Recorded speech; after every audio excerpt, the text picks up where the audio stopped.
Graça e paz, família abençoada, sejam todos bem-vindos. Eu quero deixar essa reflexão para os amados. Filhos da Livres, este é o tema. Olha lá, Gálatas capítulo 4, versículo 4, diz assim: Mas, quando chegou a plenitude do tempo, Deus enviou seu filho nascido de mulher, nascido sob a lei. 5. Para resgatar os que estavam debaixo da lei, a fim de que recebêssemos a adoção de filhos.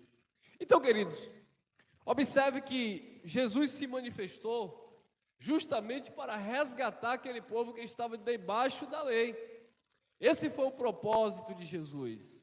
Este foi o ofício de Jesus. Este foi o ministério do Messias. Ele veio justamente para resgatar aquele povo que estava debaixo da lei.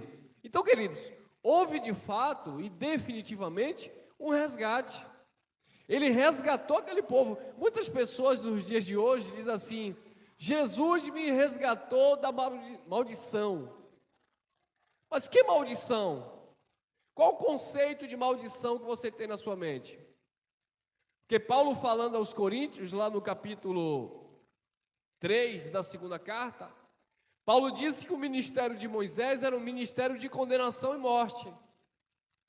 Paulo falava também aos Colossenses que aquele povo que estava debaixo da lei, eles estavam debaixo do império das trevas. Então Jesus se manifestou, e o versículo 4 diz: Mas quando chegou a plenitude do tempo, Deus enviou o seu filho, nascido de mulher, nascido sob a lei. Ele nasceu dentro do pacto da lei, tá bom? Então, muitas pessoas, quando leem Mateus, Marcos, Lucas e João, eles dizem que ali é Novo Testamento. Não, abençoado, ali Jesus estava cumprindo a lei, porque ele nasceu sob a lei. Jesus não nasceu sob a graça, Jesus nasceu sob a lei. Então ele estava no cumprimento da lei. Com qual finalidade, qual objetivo? Para resgatar os que estavam debaixo da lei. Então eu não posso dizer que Jesus veio me resgatar, porque eu nunca estive debaixo da lei. Nós já nascemos debaixo da graça. Paulo, falando aos Romanos 6,14, ele diz: o pecado não terá domínio sobre vós, porque vocês não estão debaixo da lei, vocês estão debaixo da graça. Então, só houve um resgate em Cristo para aqueles que estavam debaixo da lei. Nós que estamos debaixo da graça, não há resgate nas nossas vidas, não no sentido de maldição, não no sentido de pecado. O resgate que houve na nossa vida, e eu posso parafrasear e trazer como uma mensagem atualizada, o resgate que houve hoje para a nossa vida foi um resgate na nossa mente. A nossa mente estava corrompida pelo sistema religioso, a nossa mente estava presa nas obras da lei, a nossa mente estava escravizada nos rudimentos do judaísmo, a nossa mente estava voltada para os montes, a nossa mente estava presa na questão do jejum, a nossa mente estava na prática dos dízimos, dos sacrifícios, dos altares, dos cargos. A nossa mente estava presa nesse sistema religioso. Aí sim, a graça de Deus chegou na nossa vida, iluminou os nossos olhos e nos resgatou desse sistema usurpador e enganador. Mas você não foi resgatado da maldição, você não foi resgatado do pecado, você não foi resgatado da lei, porque o conceito de maldição e de pecado era para quem estava debaixo da lei. E aí ele se manifestou para resgatar os que estavam debaixo da lei, a fim de que recebêssemos a adoção de filhos. Isso aqui é bem interessante, amados. A fim de que recebêssemos a adoção de filhos. Isso significa que quem estava debaixo da lei não estava na qualidade de, mas sim de escravo, de servos. ainda que no espírito eles fossem filhos de Deus. Mas eles estavam vivendo dentro de uma condição de escravo.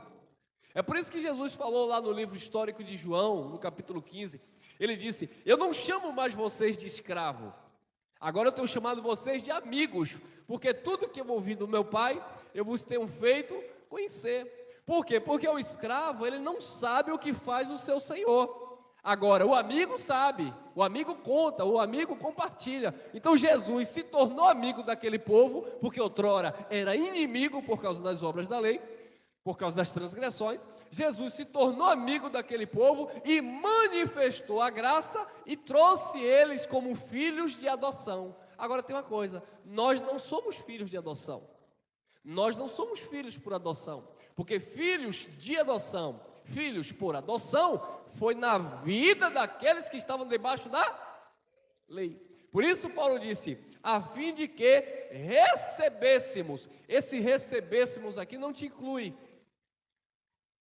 Paulo está falando do seu povo, dos seus contemporâneos, daqueles que estavam debaixo do pacto da lei e receberam o pacto da graça. Eles receberam a adoção de filhos. Ô irmão Elcio, e nós, como é que ficamos nisso? Imagine, abençoado, que você quer adotar uma criança. Eu tenho um sonho de adotar uma criança. Se Papai do Céu nos der condição, um dia, já conversei com a minha esposa, tenho vontade de adotar uma criança. Imagine que você vai adotar uma criança. Chega lá, está lá aquela criança. Ela é sua filha? Ela é seu filho? Não. Ela está lá para adoção. Mas ela não é sua filha. Ela não tem nenhuma compatibilidade sanguínea com você. É uma criança que está lá para ser adotada, né? Então, eu chego lá e adoto legalmente aquela criança. Aquela criança, legalmente falando, passa a ser meu filho ou minha filha. Nós passamos a ser, de fato, os seus pais, ainda que não haja uma ligação biológica. Mas, legalmente falando, nós passamos a ser os pais legítimos daquela criança. Na antiga aliança, o povo de Deus sempre foram filhos no Espírito. Mas eles precisavam de uma adoção na carne, de uma redenção. Eles precisavam ser reconhecidos ou terem a legalização ou a legalidade de serem feitos filhos de Deus. É por isso que em João, capítulo 1, versículo 11 e 12, diz assim: ele veio para os seus que estavam debaixo da lei, os judeus, mas os seus que estavam debaixo da lei não receberam. Versículo 12: mas todos quanto o receberam, receberam também o poder de se tornarem filhos de Deus, aos que creem no seu nome. Então aqueles que o receberam a mensagem de Cristo, eles receberam agora a legalidade de fato serem filhos de Deus, porque eram filhos no Espírito, sempre foram, mas eles não desfrutavam das herdades do Pai. O Pai tinha herança, mas eles não desfrutavam. Por quê? Porque não havia uma documentação, uma legalização de que eles eram filhos. É por isso que eles ficavam: nós somos filhos de Abraão, filho de Davi, e BBB, e bababá, sempre trazendo a questão dos patriarcas, né? Na mente deles estava o sistema patriarcal. Meu pai é Abraão, é Isaac e Jacó. Então quando Jesus começa a discutir ali com os fariseus, eles disseram assim: nós temos um pai que é Abraão. Aí Jesus disse assim, foi Jesus não, foi Pedro. João Batista, ele disse assim: Deus pode dessas pedras suscitar filhos a Abraão. Claro que falando ali de um povo que não tinha compromisso com Deus, que Deus poderia levantar filhos a Abraão, ou seja, Jesus poderia adotá-los como filhos, né? Então aquele povo tinha essa história, né, patriarcal na mente. Eles não se viam definitivamente como filhos de Deus. Tanto é que quando Jesus se declara filho de Deus, o que é que os fariseus dizem? Você está possuído por Belzebu. Quem te usa é o príncipe dos demônios. Porque você, sendo homem pecador, está dizendo ser filho de Deus, se igualando a Deus. Porque no antigo pacto, se dizer filho de Deus era estar se igualando a Deus. Aí Jesus disse, mas na lei de vocês está escrito, vós sois deuses. Eu disse, vós sois deuses, filho do Altíssimo. Mas eles não entendiam essa questão de ser filho, porque ser filho teriam que receber a adoção por meio de Jesus. Então Jesus se manifestou para adotar aquele povo. E nós? Nós já nascemos no pacto, onde nascemos totalmente como filhos de Deus. Nós não fomos adotados, nós não éramos filhos de outra pessoa, e Jesus chegou, e você chegou na igreja evangélica, levantou a mão, e aí, como o pastor falava, né? Ah, você era filho do diabo, você era filho da perdição, mas a partir do momento que você vem aqui na frente e levanta a sua mão, você está sendo agora adotado por Jesus. Não, irmão, dentro do pacto da graça, os filhos são filhos, desculpa aí a redundância, e nunca passaram por questão de adoção. Quem foram adotados foram aqueles que saíram debaixo da lei. Os da graça não, já nasceram como filhos. Por quê? Porque nós somos filhos da livre, da aliança eterna que desceu do alto dos céus. Olha lá, Gálatas 4, 21, 22. Dizei-me, os que quereis estar debaixo da... Aqueles que querem estar debaixo da lei. Não ouvis vós a lei? Porque está escrito que Abraão teve 2 filhos, um da escrava e o outro de quem? Da livre. Olha a inteligência do apóstolo Paulo. Ele vai lá no passado, ele vai lá na história patriarcal, usa como referência Abraão e traz uma figura de linguagem para, através de Abraão, Isaque, Ismael, Sarai ou Sara e Agar, a egípcia, sua serva, ele mostrar a revelação da nova e eterna aliança. Olha que coisa, né, irmão? Quer dizer, ele vai lá no passado, usa a figura do patriarca, da mulher do patriarca, da serva do patriarca, do filho da promessa que foi Isaque e do filho da carne que foi Ismael, só para mostrar a grandiosidade da graça de Deus. E ele diz assim, dizei-me, os que quereis estar debaixo da lei, não ouvis vós a lei? Porque está escrito que Abraão teve 2 filhos, um da escrava e outro da livre. Então Paulo estava dizendo aqui entre linhas, que os filhos da escrava eram aqueles que estavam praticando a obra da lei, porque é justamente o contexto. Então os filhos da escrava era quem estava debaixo das obras da lei. Você pode confundir aqui filho da escrava com filho da perdição. Não, é outra coisa, é um assunto mais, sabe, a questão do filho da perdição é algo mais complexo, que independe das alianças, ou da lei, ou da graça. Então, ele disse, então ele disse, olha, um era filho da escrava, e o outro era filho da livre. Quem era escrava e quem era a livre? Vamos lá, Gálatas 4, 23. Todavia, o que era da escrava, nasceu segundo a carne. Por quê? Deus não é pai da carne. Quando você olha aí, livro histórico de João, capítulo 1, no versículo 13, diz assim, os quais são filhos não da carne, não da vontade do homem, não do sangue, mas da vontade de Deus. Ismael, ele nasceu segundo a carne, ele não nasceu de Deus, da vontade do propósito, ele nasceu de uma vontade permissiva de Deus, né? O homem se relacionou com a mulher, ou seja, Abraão se relacionou com a egípcia, a sua serva Agar, e ela concebeu, biologicamente falando, um filho chamado Ismael. Mas ele não nasceu do propósito, ele não nasceu da vontade de Deus, da vontade no sentido espiritual, ele nasceu da vontade da carne, é o que diz o texto. Todavia, o que era da escrava nasceu segundo a carne, mas o que era da livre por promessa. E quem prometeu?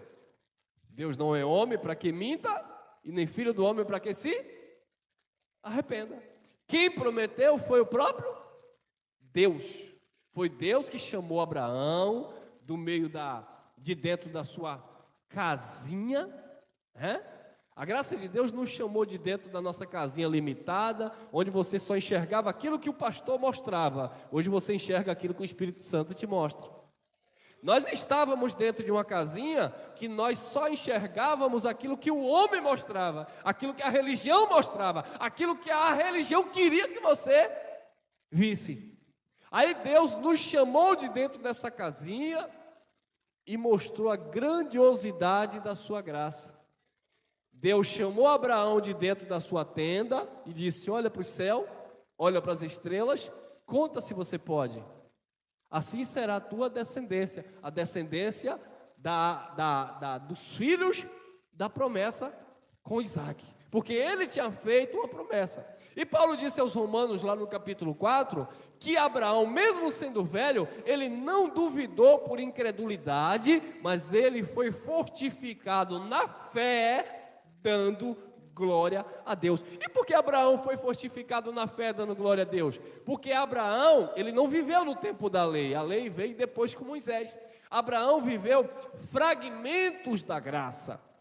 Então Abraão já estava entendendo que para viver Deus, para seguir o eterno, para se submeter a ele, teria que ser por fé naquilo que ele falava, e não pelas suas obras. Não, porque eu vou fazer, porque eu vou desafiar Deus, porque eu vou sacrificar. Não.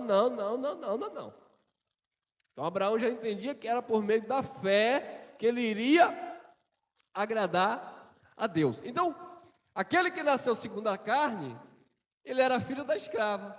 Mas o que nasceu segundo a livre, ele era por promessa. Olha lá, todavia, o que era da escrava nasceu segundo a carne, mas o que era da livre, por promessa. O que é da religião, meu irmão? É tudo segundo a carne. O que é da religião é tudo segundo a carne. Vai buscar Deus no monte, é carne. Dá dízimo em dinheiro, é carne. Jejum, é carne. Óleo na cabeça, é carne. Era o pacto de Moisés, é carne. Guarda sábado, é carne. Não comer carne de porco, é carne. Tudo era carne, irmão, porque estava dentro do pacto da lei. E buscar Deus no templo, como se lá fosse o lugar que Deus habitasse, é carne, porque nós entendemos que no pacto do Espírito Ele habita em nós e se manifesta em nós, amém? Olha aí, Gálatas 4:24. O que se entende por alegoria, Paulo está usando aqui uma alegoria, uma figura de linguagem, tá? Eu não posso pegar isso aí e ler literalmente. Isso é uma alegoria. Então vamos entender essa alegoria de Paulo. O que se entende por alegoria, ou como Jesus usava, né? Parábolas, etc, etc. O que se entende por alegoria? Porque estas são as duas. Como assim, Paulo? Duas alianças? Mas você estava falando de Agar e de Sara? Você estava falando de Abraão, de Ismael, Isaac? É. Só que aquilo lá na lei era o quê? Sombra. Hebreus 10 diz que lá era sombra, era alegórico. O que se entende por alegoria? Porque estas são as duas alianças, os dois pactos, os dois concertos, né?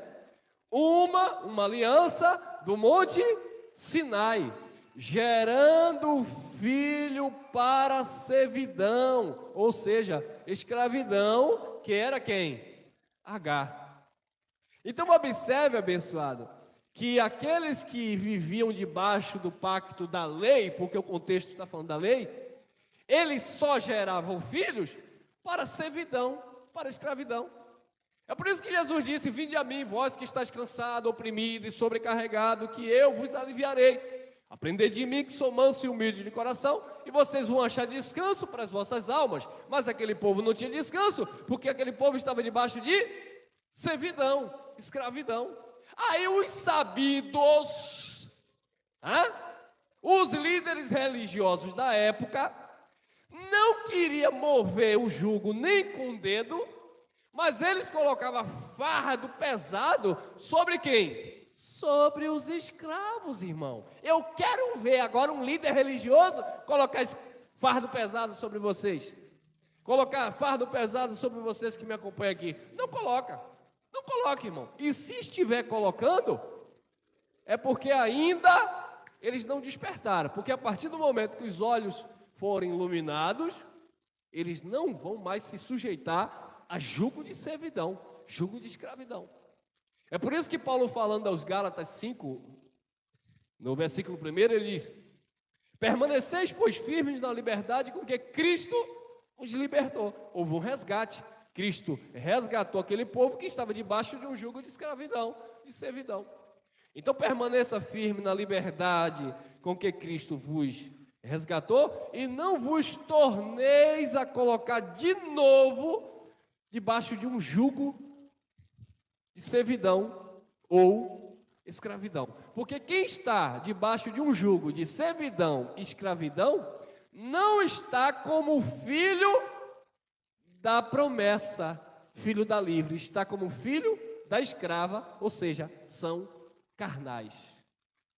Quem está praticando jejum, orações em horas marcadas, sabe, vigília, e fazendo tudo isso que nós já temos falado em várias mensagens, eles não estão vivendo como filhos da livre, eles estão vivendo como filhos da escrava, estão agindo segundo a carne. Então ele disse: olha, o que se entende por alegoria é que estas são as duas alianças, uma do monte Sinai gerando filhos para a servidão, ou seja, a lei, que é Agar. Ele usa como uma figura de linguagem. Ismael, filho de Agar, ainda que fosse filho de Abraão na carne, mas não era filho de Deus por promessa. Então, estava debaixo de escravidão. Gálatas 5:25, Gálatas 4:25. Ora, esta Agar é o quê?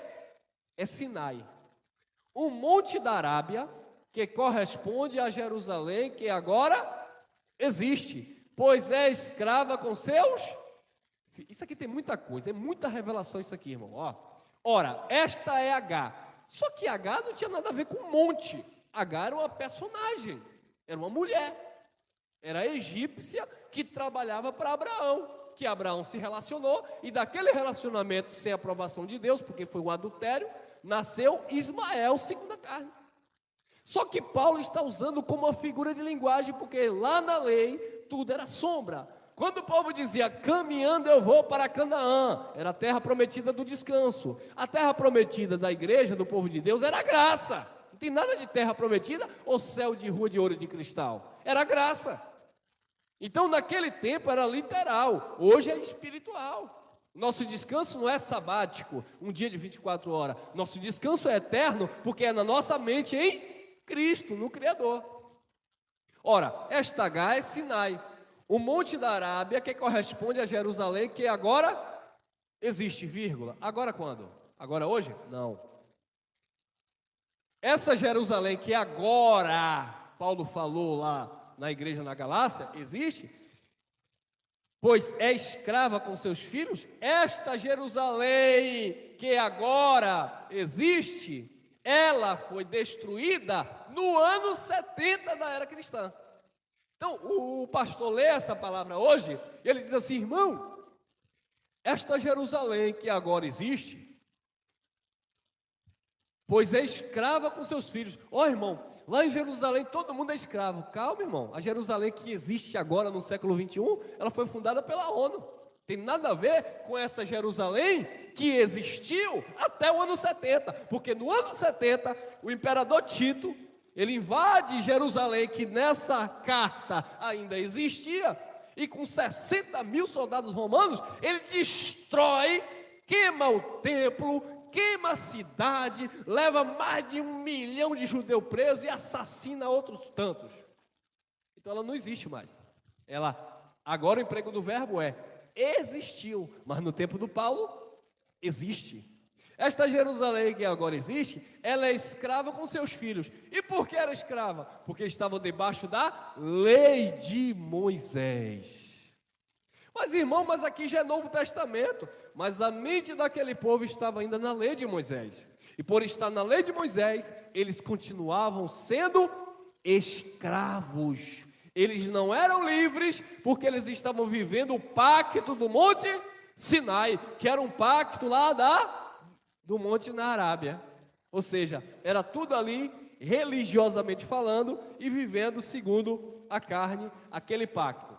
Mas esta corresponde a Jerusalém, que agora existe, pois é escrava com seus filhos. Jerusalém era escrava com seus filhos. Por isso que Jesus falou, no livro de Mateus, ele disse: Jerusalém, Jerusalém, vocês me rejeitaram. Quanto tempo eu quis pegar vocês, como uma galinha pega os seus pintinhos e guarda debaixo das suas asas? Vocês mataram os profetas, vocês mataram aquele que for enviado a vocês, e eu estou aqui querendo guardar vocês, querendo cuidar de vocês, mas vocês não querem. Por quê? Porque Jerusalém, que existia na escrita de Paulo, era escrava com seus filhos. E hoje, Jerusalém atual, ela é escrava? Não.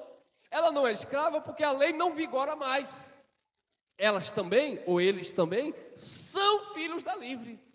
Mas assim como eu e você, que nós não sabíamos da nossa posição em Deus, muitos deles, embora sejam filhos de Deus, e hoje não são mais filhos por adoção, porque já nasceram debaixo do pacto da graça, já nasceram como filhos, legalmente falando, mas eles não desfrutam da herança do Pai. Porque, embora eles sejam livres como filhos da promessa, a sua mente ainda está escravizada. Embora você vá, nesta manhã, neste dia, não sei a hora que você vai acompanhar aqui, ver muitos filhos de Deus se reunindo, cantando e louvando, eles são filhos, mas a mente ainda está escravizada. Porque a mente deles ainda está voltada para os atributos que eram praticados, para as liturgias que eram praticadas, para as indulgências que eram praticadas dentro do sistema judaico, nas quais todos eles eram filhos da escrava. Gálatas 4, 26. Mas a Jerusalém que é de cima, então não tem nada a ver com algo ali físico. Mas a Jerusalém que é de cima é o quê? Livre, a qual é mãe de todos nós. Tem gente que diz que a graça acabou. Querido, graça é a Jerusalém que vem de cima e é mãe de todos nós. Agora corta para mim aqui. Todos nós não é universalismo. O que é universalismo, irmão? Todo mundo que existe na face da terra é filho de Deus. Nada, não. Todos nós ali é judeu e gentil. Assim como nem todos que são de Israel são israelitas, porque nem todos de Israel eram filhos de Deus, assim também nem todos os gentios são filhos de Deus. Mas a aliança eterna, a Jerusalém que é de cima, é livre, a qual é mãe de todos nós, ou seja, tanto judeu como gentil. Porque agora, depois que essa Jerusalém desceu de cima, e a Jerusalém que desceu de cima, não é uma cidade que vai descer cheia de rua de ouro e BBB, não, irmão.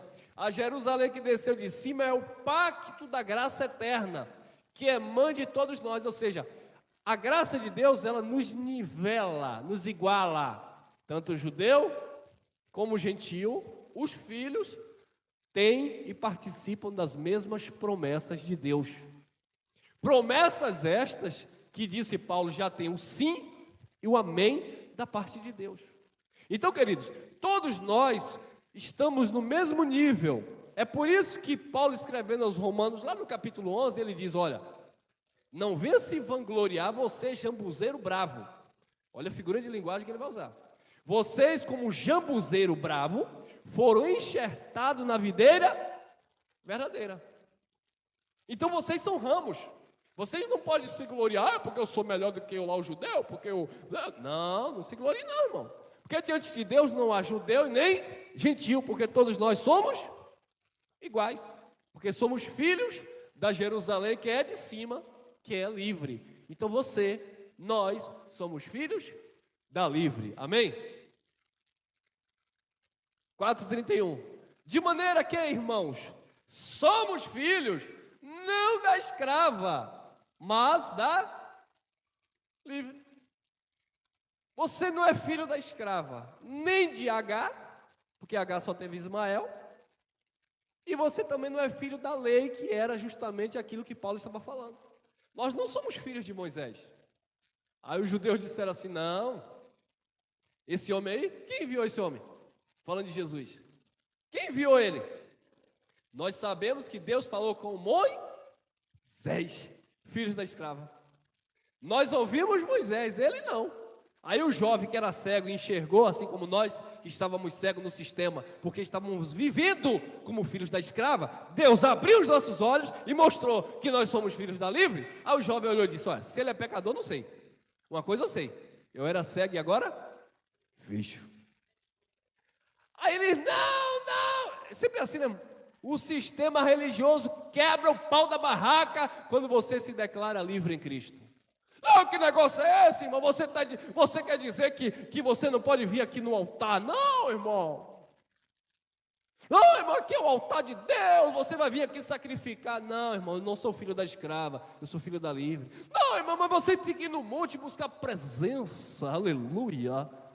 Não, irmão, eu sou filho da livre, ele já habita em mim. Não, mas você quer dizer que você não vai receber a mão profética na sua cabeça, porque eu quero te abençoar neste lugar. Não, irmão, eu já sou abençoado com todas as sortes de bênçãos, eu sou filho da livre, irmão. Mas eu quero botar um jugo aí em você. Não, meu irmão, já tem um jugo de Jesus que é leve e suave, eu não quero o seu jugo não, irmão. E aí eles ficam furiosos, irmão. Eles ficam no tutano. Miserável, fica assistindo internet se liberta. Eles ficam zangados, irmão. De maneira que, irmãos, vamos respeitar a vírgula. Eu estou falando muito rápido, às vezes me atrapalha aqui. De maneira que, irmãos, somos filhos, não da escrava, mas da livre. Nós somos filhos da livre. Filhos da livre. Olha lá, Hebreus 12, 22 diz assim: mas chegastes ao monte. Lembrando que Paulo está parafraseando, falando de alegoria. Paulo disse que Agá era o monte da Arábia, que correspondia a Jerusalém, que existia na época de Paulo, que era escrava com seus filhos.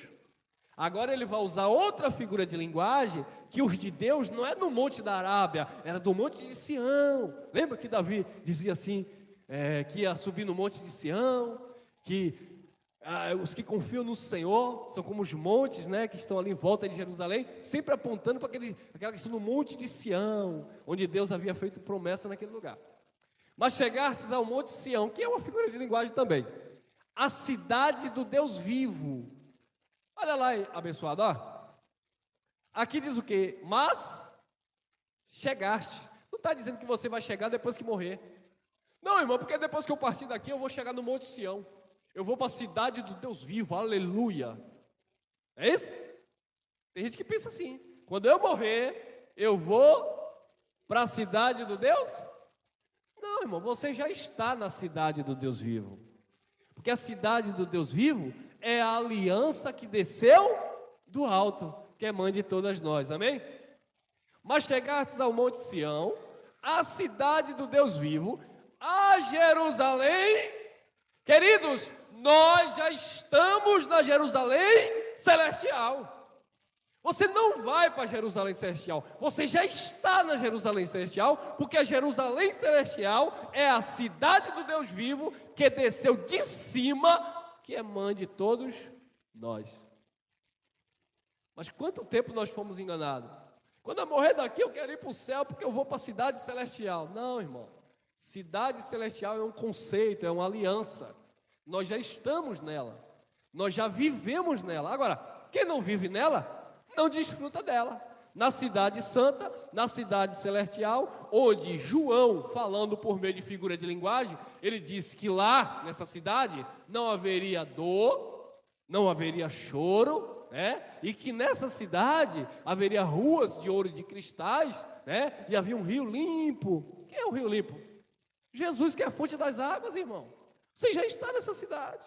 Porque tudo é simbologia, figura de linguagem. Não tem nada a ver de você andar sobre as pedras aforreadas, senão vão dizer que você é o capeta lá de Ezequiel 28. Que não tem nada a ver também uma coisa com a outra. Então, queridos, nós já estamos na cidade santa, na cidade celestial, porque é a aliança.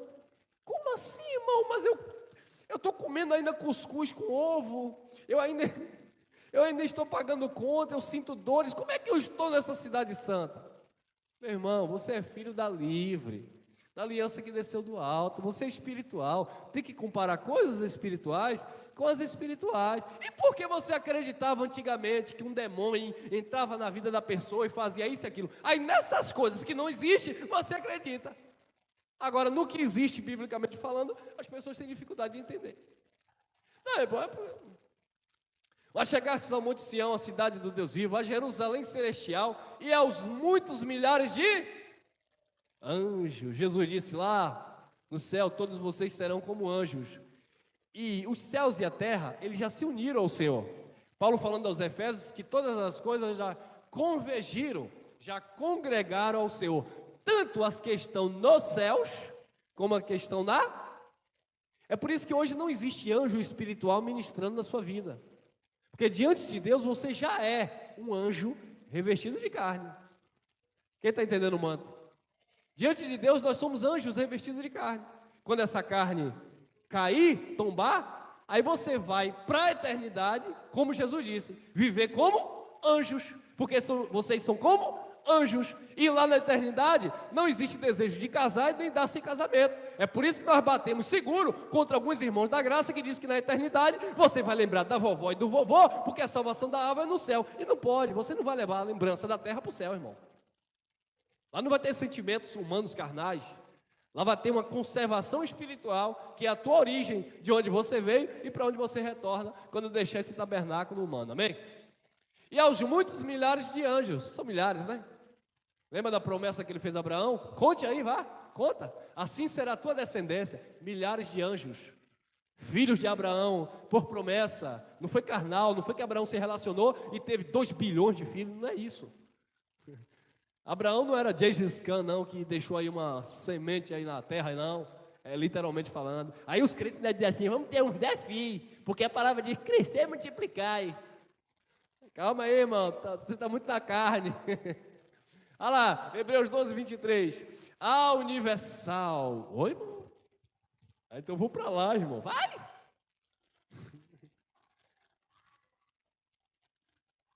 Amém? Não vai não, irmão. Vai não. A universal é porque o ministério da graça é um ministério universal. Eu costumo dizer que o ministério da graça, ele cobriu, né, todos os povos. E de fato cobriu. A universal, todos os povos. Assembleia de Deus, irmão. Assembleia é de Deus, não é instituição religiosa, tá? Tem nada a ver uma coisa com a outra. Não confunda gato com lebre. A universal, assembleia, porque assembleia é congregação, né? A congregação, a igreja, a eclésia, chamados para fora. Eclésia, a igreja, chamados. Chamado não, foi tirado, arrancado para fora. Arrancado de onde? Da lei de Moisés, irmão. Chamados para fora, foi isso que Cristo fez. Colossenses 1, 13, Paulo disse: Ele nos tirou do império das trevas e nos transportou para o reino do seu Filho amado. Chamado, eclésia, igreja, chamados para fora. Essa é a universal assembleia, congregação, união de povos, igreja dos primogênitos que estão escritos aonde? No céu. Não tem nada a ver o pastor escrever nome, porque não é a religião evangélica que salva e dá nome a ninguém, não, irmão. Foi Deus que escolheu, irmão. Foi Deus que escolheu e ponto. Dos primogênitos que estão escritos nos céus. Já estava escrito nos céus. E a Deus, o juiz de todos. E ao quê? E aos espíritos dos justos aperfeiçoados. Onde é que entra a carne aqui? Em lugar nenhum. Espíritos dos justos aperfeiçoados. 24. E a Jesus, o Yeshua, o mediador de uma nova, ele mediou as alianças, não tem uma terceira, então a segunda não acabou. Detalhe, segunda aliança era para os judeus, tá bom? A graça, segunda aliança, conceito de segundo pacto, ou segundo concerto. Aliás, o concerto, né, ele trouxe para os judeus. Segunda aliança era para o judeu. Por quê? Porque receberam a primeira. Quem aqui recebeu a primeira aliança? Ninguém. Porque a lei de Moisés foi dada para os judeus. Malaquias 4:4. Lei do monte que Deus deu a Moisés para entregar aos judeus, a saber, estatutos e juízos. Então, a segunda aliança, ela veio para os judeus. Nós não temos segunda aliança, nós só temos uma aliança. A única aliança que nós conhecemos é a aliança eterna, porque nós nascemos debaixo da graça, pacto eterno. Nós não nascemos debaixo da lei. Então nós não estamos debaixo da segunda aliança, como se eu tivesse saído da primeira. Nós lemos e explicamos a segunda aliança no conceito dos judeus que viveram debaixo da primeira. Mas para nós não, nós já estamos debaixo de uma única e eterna aliança. Porque a aliança de Moisés, ela era desvanecente, acabava. Mas a aliança de Cristo, ela é espiritual. E o que é espiritual, ela permanece para todo sempre. Olha lá. E a Jesus, mediador de uma nova aliança, e ao sangue da aspersão que fala melhor do que o sangue de Abel. O sangue de Abel clamava diante de Deus, era o sangue do justo Abel, mas a de Jesus, o sangue de Jesus, ele falava muito melhor do que o sangue do justo Abel. 13:20, eu encerro aqui. Ora, o Deus de paz, que pelo sangue da aliança, até domingo que vem, é isso? O Deus de paz, que pelo sangue da aliança eterna, tornou a trazer dos mortos a nosso Senhor Jesus Cristo, grande pastor das ovelhas. Ovelhas, conceito judaico. Ele é o pastor das ovelhas e o único, porque ele trouxe, estabeleceu no seu sangue uma aliança eterna. Amém? Você não é filho da escrava, você não é filho da lei, você não é filho da carne, você é filho da livre. Somos quem somos pela graça de Deus. Amém? Graça e paz.